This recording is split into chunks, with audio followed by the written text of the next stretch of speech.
can't some percentage of the profit be spent on education of those people in villages? These questions came to me and my late father, who's no more. And 4 years back, we started experimenting with this idea. And last year, we formalized our model. Now, we are scaling up our model and reaching out to customers saying, buy sheep from us, simply because it's a much better way of purchasing sheep. Allah Ta'ala will be even more pleased with us, because we want to please Allah Ta'ala. That's why we are sacrificing animals. If Tamkeen succeeds in the processes that we want to establish, Allah Ta'ala will be more pleased with us. God will be more pleased with us. Now, how does this entire thing work? We go to villages, and I'll take the specific example of one village, Udhu, which we have adopted. In this village, there are 25,000 people. There is large section of this village that is poor. There is one government school, Telugu medium, and Urdu medium. Now, apart from this government school, there is one more private school, which is Urdu medium. I don't want to comment much on government school. They are doing their job properly. God bless them. I will comment on the Urdu medium school. Now, Urdu medium school has 13 teachers. Their salaries are ranging between 1,500 rupees to 2,500 rupees.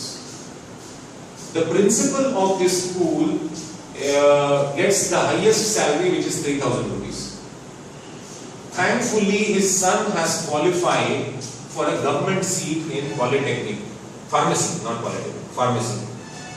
So, he is able to go and continue his education. His daughter, unfortunately, although she has passed with good percentage, cannot go to college. Why can't she go to college, sir?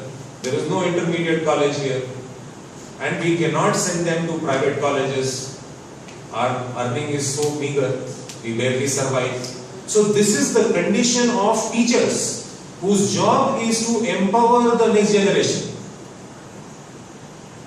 If these are the kind of conditions in which people will live, what quality of human beings will come out from this is open for everybody to understand. So, in such villages, Tamkeen goes, and there are almost about 150 young people in Udhu who are jobless. So, what is their job when they are jobless? They have to sit on the corners, street side corners, have tea, have waste of time, do all kinds of nonsense, create ruckus, etc., etc., etc. Violence at home, violence outside. So we approach such people and we request them to join hands with Tamkeen.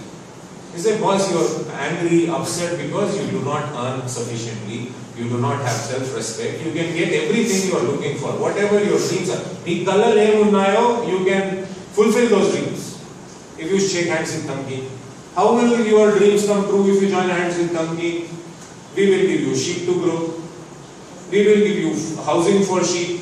We will provide you with food for sheep. We will provide all the vaccinations and medicines that are needed. We will provide the veterinarian support.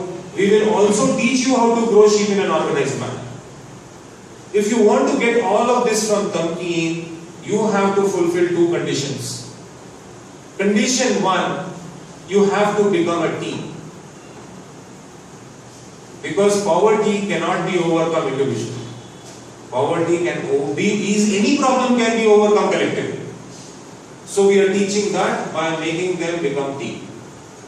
Second condition, they must participate in our learning system actively. If you can't participate in our learning system, sorry so much, we can't help you. What is our learning system? It comprises of 5 pillars. First is the pillar of values and character.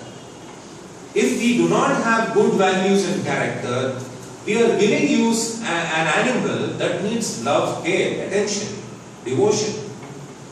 Right? You will not be able to take care of that animal properly if your values are not in place and if your character is poor. Second condition, you are a human being, which means every human being has some gifts, some skills, some talents. What are your talents? Develop yourself. Second pillar of learning. Third pillar of learning, become skilled, become